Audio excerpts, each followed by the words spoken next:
how do you decide what to do? My name is Jonathan, I'm a pastor at MEC, and I've got an ethical dilemma for you. By the way, have you ever had an ethics course where you go over those dilemmas? They're like super morbid situations where you have to choose between two terrible options. Okay, here's one of the most famous ones, and I'm gonna pose it to you. This one's called the trolley problem. Picture this, there's a trolley coming down the tracks, and by the way, trolley's like a train, and ahead of the trolley are 5 people tied to the tracks who are unable to move. Now, the trolley is going to continue coming and will kill the 5 people. You're standing on a bridge above the train tracks. You see it all coming.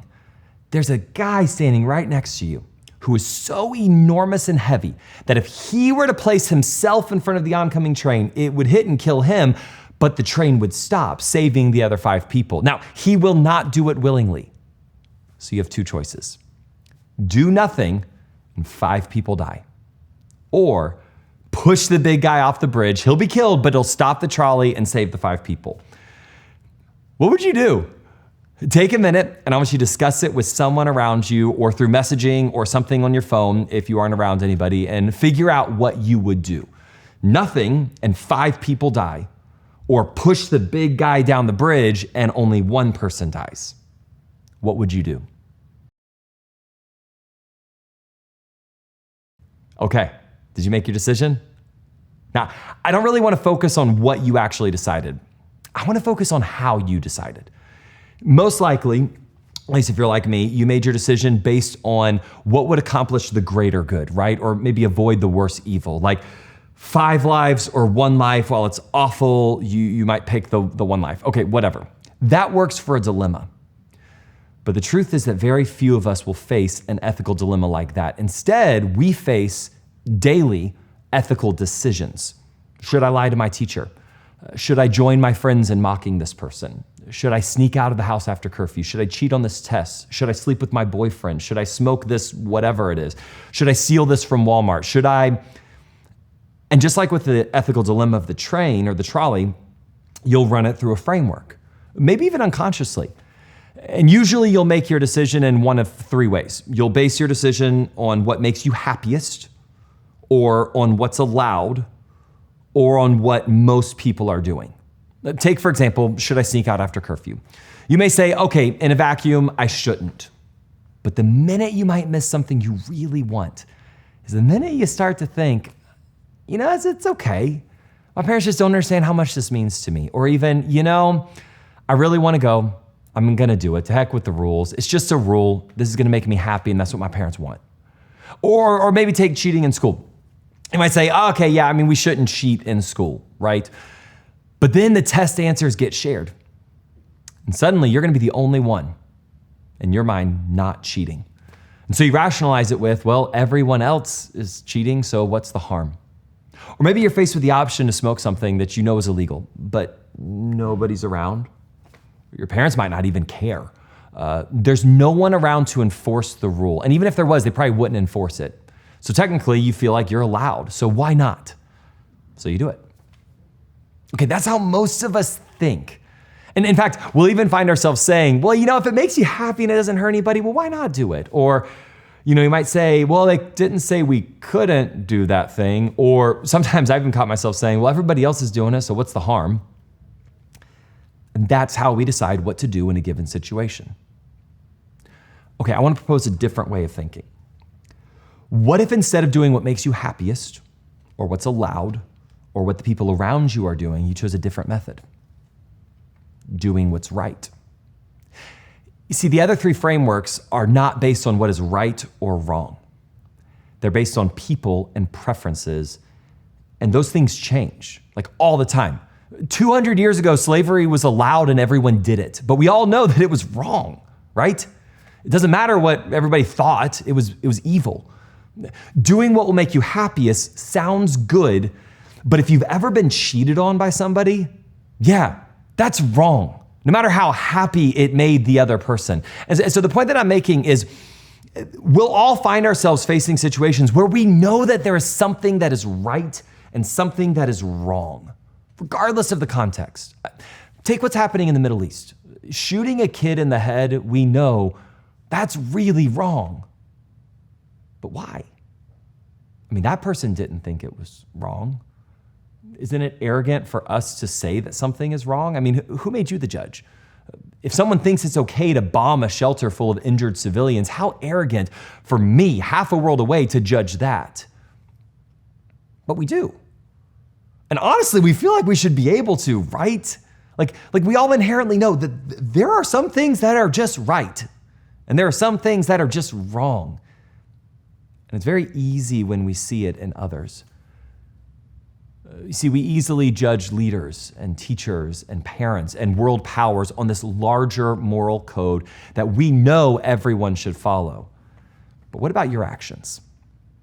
See, if you're like me, you make your personal decisions based on not what's right or wrong, but based on what's allowed, whatever will make you happy, or whatever most people are doing. Never once asking the most important question, which is, what is the right thing to do? 2,000 years ago, there was this guy named Jesus who showed up, and he told people, I am the way, the truth, and the life. In other words, I am the one who determines what's right and wrong. So follow me.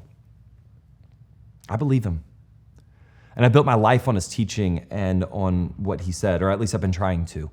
And I believe this person was not just a person, but that he was God, the creator of right and wrong, the one who determines what is right and wrong. And yeah, I've chosen to submit my life to the best of my ability to following his moral code. So instead of what makes me happy, I am trying to make God happy. Instead of doing just what I'm allowed to do, I'm trying to ask what God has commanded me to do or not do. And instead of following what others do, I'm trying to follow what Jesus did. I do not do it well at all, but I've made that decision. That's how I'm going to decide what to do. I don't know where you are with all of this, but I want you to think about it. How do you decide what to do? Do you decide based on happiness? Okay, well then whose happiness matters the most? Do you decide based on what's allowed? Well, what if what's allowed isn't good? Do you decide based on what most people do? What if most people are wrong? Or you decide to follow what God says through Jesus? I want you to think about that as I tell you a sermon that was given by Jesus. These are his exact words. And while I do, I want you to think about this question. What if I made my decisions based on what Jesus says? So let's begin. Except, I mentioned a little bit earlier, I think that I'm really excited to be here, but the truth is that high schoolers intimidate me a lot. Like, I find that I just want to be really cool for you and make you think, wow, man, Jonathan is super cool. But here's the thing. In my heart, I'm really not that cool. I'm more of like a theater dork, and I work with elementary age kids. And whenever I'm teaching kids something from the Bible, I never just talk to them. I mean, that would just be weird. So I felt like, I'm just gonna lean into who I am right now. And since I'm quoting a sermon that Jesus gave, that I would get into my Jesus costume. I have a Jesus costume, and really try and set the scene for you. So this is gonna be weird and it's gonna be funky, but that's the way that I am. So let's go. Oh, and remember, I'm about to read or say Jesus' words. So I'm gonna be pretending to be Jesus. Okay, bye. Let's begin. You're blessed when you're at the end of your rope. With less of you, there's more of God and his rule. You're blessed when you feel like you've lost what is most dear to you. Only then can you be embraced by the one most dear to you. You're blessed when you're content with just who you are. No more, no less. That's the moment you find yourselves proud owners of everything that can't be bought. You're blessed when you've worked up a good appetite for God. He's food and drink and the best meal that you'll ever eat. You're blessed when you care. And at the moment of being careful, you'll find yourselves cared for. You're blessed when you get your inside world, your mind and your heart put right. And then you can see God in the outside world. You're blessed when you can show people how to cooperate instead of compete or fight. That's when you discover who you really are and your place in God's family. You're blessed when your commitment to God provokes persecution, the persecution that drives you even deeper into God's kingdom. Not only that, count yourselves blessed every time people put you down or throw you out or speak lies about you to discredit me. What it means is that the truth is too close for comfort, and they're uncomfortable. And you can be glad when that happens. Give a cheer even, for though they don't like it, I do. And all of heaven applauds. And know that you are in good company. My prophets and witnesses have always gotten into this kind of trouble. Let me tell you why you are here. You're here to be salt seasoning that brings out the God flavors of this earth. If you lose your saltiness, how will people taste godliness? You've lost your usefulness. You'll end up in the garbage. Here's another way to put it. You're here to be the light, bringing out God colors in the world. You see, God is not a secret to be kept. We're going public with this, as public as a city on the hill. If I make you light bearers, you don't think I'm going to hide you under a bucket, do you? I'm putting you on a light stand. Now that I've put you there on a hilltop, on a light stand, shine. Keep open house. Be generous with your lives by opening up to others. You'll prompt people to open up with God, this generous Father in heaven. Don't suppose for a minute that I've come to demolish the scriptures, either God's law or the prophets. I'm not here to demolish, but to complete. I'm going to put it all together in a vast panorama. God's law is more real and lasting than the stars in the sky or the ground at your feet.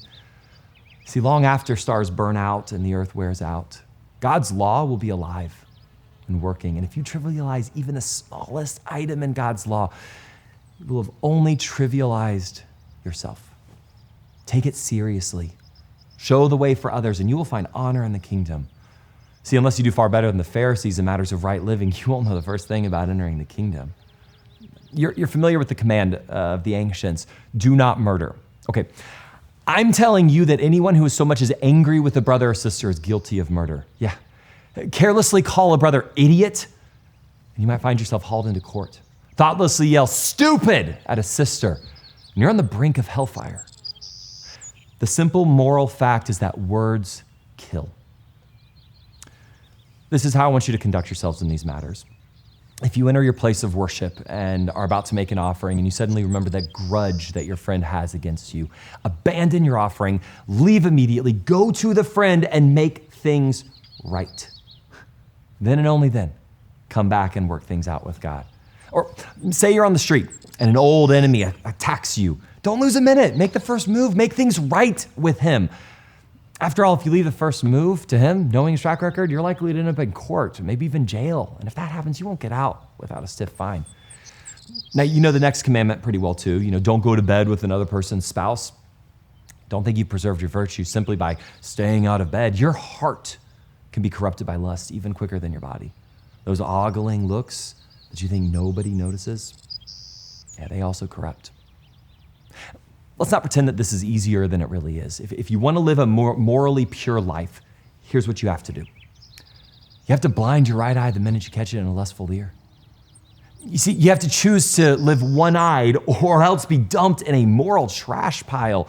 You have to chop off your right hand the moment you notice it raised threateningly. Better a bloody stump than your entire being discarded for good in the dump. Do you remember the scripture that says, whoever divorces his wife, let him do it legally, giving her divorce papers and her legal rights? Okay, so many of you are just using that as a cover for selfishness and whim, pretending to be righteous just because, you're legal. Please, no more pretending. If you divorce your wife, you're responsible for making her an adulteress, unless she's already made herself that by sexual promiscuity. And then if you marry such a divorced adulteress, you're automatically an adulterer yourself. You can't use legal cover to mask a moral failure. And don't say anything that you don't mean.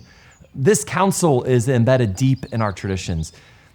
You only make things worse when you lay down a smoke screen of pious talk saying, oh, I'll pray for you, and then never doing it. Or saying, God be with you, and not meaning it.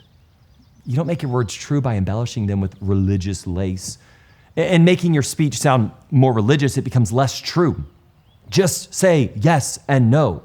When you manipulate words to get your own way, you go wrong. Here's another old saying that deserves a second look. Eye for an eye, a tooth for a tooth. Is that going to get us anywhere? Here's what I propose. Don't hit back at all. If someone strikes you, stand there. Take it. If someone drags you into court and sues you for the shirt off your back, gift wrap your best coat, make a present of it. If someone takes unfair advantage of you, use the occasion to practice the servant life. No more tit for tat stuff. Live generously. You're familiar with the old written law, love your friend and its unwritten companion, hate your enemies. I'm challenging that. I'm telling you, love your enemies. Let them bring out the best in you, not the worst. When someone gives you a hard time, respond with the supple moves of prayer. For then you're working out your true selves, your God-created selves, because this is what God does. He gives his best, the sun to warm, the rain to nourish, to everyone, regardless, the good, the bad, the nice, the nasty. If all you do is love the lovable, do you expect a bonus? I mean, anybody can do that. If you simply say hello to those who greet you, do you expect a medal? Any run-of-the-mill sinner does that. And in a word, what I'm saying is grow up. Your kingdom subjects, live like it. Live out your God-created identity. Live generously and graciously towards others, the way that God lives towards you. And be especially careful when you're trying to be good, that you don't make a performance out of it. I mean, it might be good theater, but the God who made you won't be applauding. When you do something for someone else, don't call attention to yourself. I mean, you've seen them in action, I'm sure, the play actors, I call them, treating a prayer meeting and street corner alike as a stage, acting compassionate as long as somebody's watching, playing to the crowds, and they get applause. True. That's all they get. When you help someone out, don't think about how it looks. Just do it quietly, unobtrusively. That's the way your God, who conceived you in love, working behind the scenes, helps you out. And when you come before God, don't turn that into a theatrical production either. All these people making this regular show out of their prayers, hoping for 15 minutes of fame. Do you think that God sits in this box seat watching? No. Here's what I want you to do. Find a quiet, secluded place so that you won't be tempted to role play before God. Just be there, as simply and honestly as you can manage. The focus will shift from you to God. And then you'll begin to sense his grace. See, the world is full of so-called prayer warriors who are prayer ignorant. They're full of formulas and programs and advice, peddling techniques for getting what you want from God. Don't fall for that nonsense. This is your Father that you're dealing with. He knows you better. He knows better than you what you need. With a God like this loving you, you can pray very simply, like this. Our Father in heaven, reveal who you are. Set the world right. Do what's best. As above, so below. Keep us alive with 3 square meals a day. Keep us forgiven with you and forgiving others. Keep us safe from ourselves and the devil. I mean, you're in charge. You do anything that you want. You're ablaze in beauty. Yes, yes, yes, God. See, in prayer, there's this connection between what God does and what you do. For example, you can't get forgiveness from God without also forgiving others. If you refuse to do your part, you're cutting yourself off from God's part. So when you practice some like appetite-denying disciplines, better concentrate on God. Don't make a production out of it. It might turn you into a small-time celebrity, but it won't make you a saint. If you go into training inwardly, act normal outwardly.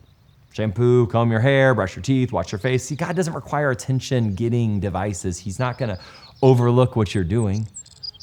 He'll reward you well. Oh, and don't hoard treasure down here where it gets eaten by moths, corroded by rust, or worse, like stolen by burglars. Stockpile treasure in heaven, where it's safe from moth and rust and burglars. It's obvious, isn't it, that the place where your treasure is the place you will most want to be and end up being? Your eyes are windows into your body. And if you open your eyes wide in wonder and belief, it's like your body fills with light. But if you live squinty-eyed in greed and distrust, then your whole body becomes this musty cellar. And if you pull the blinds on all your windows, what a dark life you will have. You can't worship 2 gods at once. Loving one God, you'll end up hating the other. You see, adoration of one feeds contempt for the other. So you can't worship God and money both.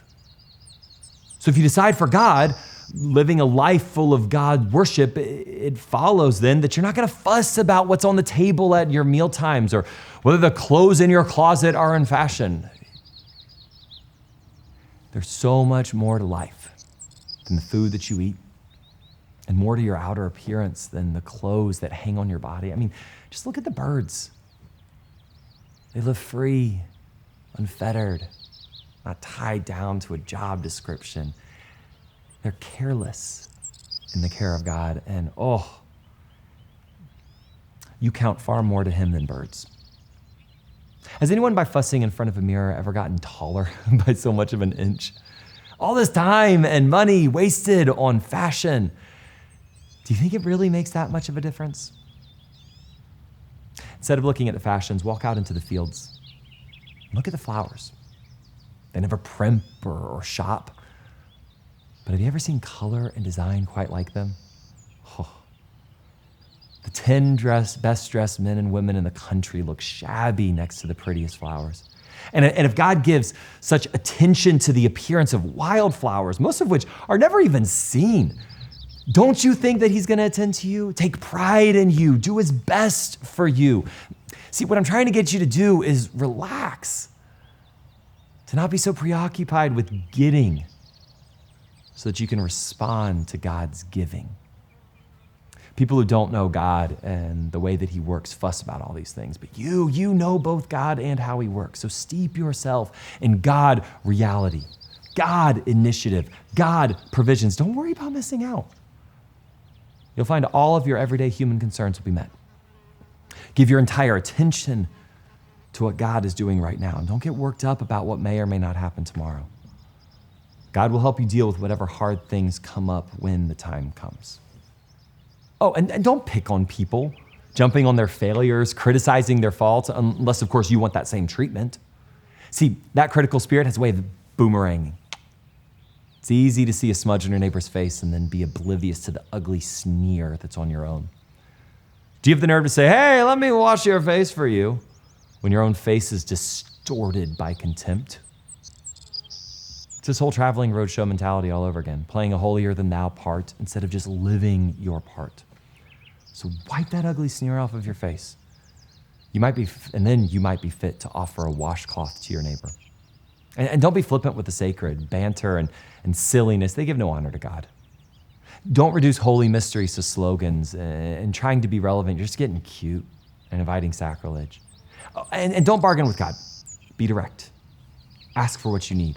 This isn't some like cat and mouse hide and seek game that we're in. Like if your child asks you for bread, do you trick him with sawdust? If he asks for a fish, do you scare him with a live snake on his plate? Well, as bad as you are, you wouldn't think of such a thing. In reality, you're at least decent to your own kids. Don't you think that the God who conceived you in love will be even better? Here's a simple rule of thumb guide for behavior. Ask yourself what you want people to do for you. Then grab the initiative and do it for them. Add up all of God's law and the prophets, and that's what you get. Don't look for shortcuts to God. The market is flooded with surefire, easygoing formulas for the successful life that can be practiced in your spare time. Oh, don't fall for that stuff. Even though crowds of people do, there is a way to life, to God. It's vigorous, requires total attention. So be wary of false preachers who smile a lot, dripping with practiced sincerity. Chances are they're just going to rip you off in some way or the other. Don't be impressed with their charisma. Look for their character. Who preachers are is the main thing, not what they say. See, a genuine leader will never exploit your emotions or your pocketbook. See, diseased trees with their bad apples, they're going to be chopped down and burned. So knowing the correct password and saying, Master, Master, for instance, it's not going to get you anywhere with me. What's required is serious obedience, doing what my Father wills. I can see it now at the final judgment. Thousands strutting up to me saying, Master, we preached the message. We bashed our demons. Our super spiritual projects. They had everybody talking. You know what I'm going to say? You missed the boat. All you did was use me to make yourselves important. You don't impress me one bit. You're out of here. All these words that I speak to you are not incidental additions to your life, homeowner improvements to your standard of living. They're foundational words, words to build a life on. If you work these words into your life, you're like a smart carpenter who built his house on solid rock. Rain poured, the river flooded, a tornado hit. Nothing moved that house. It was fixed to the rock.